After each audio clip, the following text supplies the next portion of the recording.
ಮೊದಲ ಪ್ರಶ್ನೆ ಬಂದು ಶೃಂಗೇರಿ ಯಾವ ಜಿಲ್ಲೆಯಲ್ಲಿ ಕಂಡುಬರುತ್ತದೆ?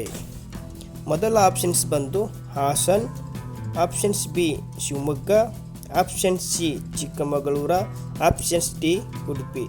ನಿಮಗೆ ಉತ್ತರ ಗೊತ್ತಿದ್ದರೆ ಕಮೆಂಟ್ ಮಾಡಿ, ಇಲ್ಲವಾದರೆ ಉತ್ತರ ಬಂದು ಸಿ ಚಿಕ್ಕಮಗಳೂರು. ಎರಡನೇ ಪ್ರಶ್ನೆ ಬಂದು ರಾಜೀವ್ ಗಾಂಧಿ ರಾಷ್ಟ್ರೀಯ ಉದ್ಯಾನವನ ಯಾವ ಪ್ರದೇಶದಲ್ಲಿದೆ?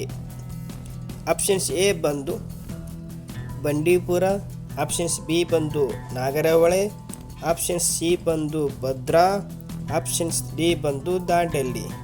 ನಿಮಗೆ ಉತ್ತರ ಗೊತ್ತಿದ್ದರೆ ಕಮೆಂಟ್ ಮಾಡಿ, ಉತ್ತರ ಬಂದು ಬಿ ನಾಗರಹೊಳೆ. ಮತ್ತು ನಮ್ಮ ದೇಶದ ರಾಷ್ಟ್ರೀಯ ಪ್ರಾಣಿ ಯಾವುದು? ಆಪ್ಷನ್ಸ್ ಎ ಬಂದು ಆನೆ, ಆಪ್ಷನ್ಸ್ ಬಿ ಬಂದು ಸಿಂಹ, ಆಪ್ಷನ್ ಸಿ ಬಂದು ಹುಲಿ, ಆಪ್ಷನ್ಸ್ ಡಿ ಬಂದು ಚಿರತೆ. ನಿಮಗೆ ಉತ್ತರ ಗೊತ್ತಿದ್ದರೆ ಕಮೆಂಟ್ ಮಾಡಿ, ಇಲ್ಲವಾದರೆ ಉತ್ತರ ಬಂದು ಸಿ ಹುಲಿ.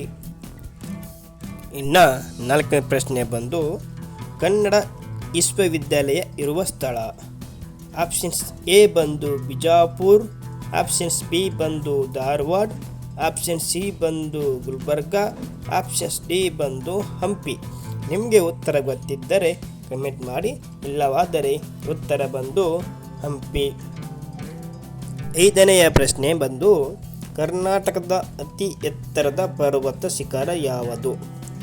ಮೊದಲ ಆಪ್ಷನ್ಸ್ ಎ ಬಂದು ಬಾಬಾ ಬುಡನಗಿರಿ, ಆಪ್ಷನ್ಸ್ ಬಿ ಬಂದು ಮುಳ್ಳಯ್ಯನಗಿರಿ, ಆಪ್ಷನ್ ಸಿ ಬಂದು ಚಾಮುಂಡಿ ಬೆಟ್ಟ, ಆಪ್ಷನ್ಸ್ ಡಿ ಬಂದು ಕುದುರೆಮುಖ.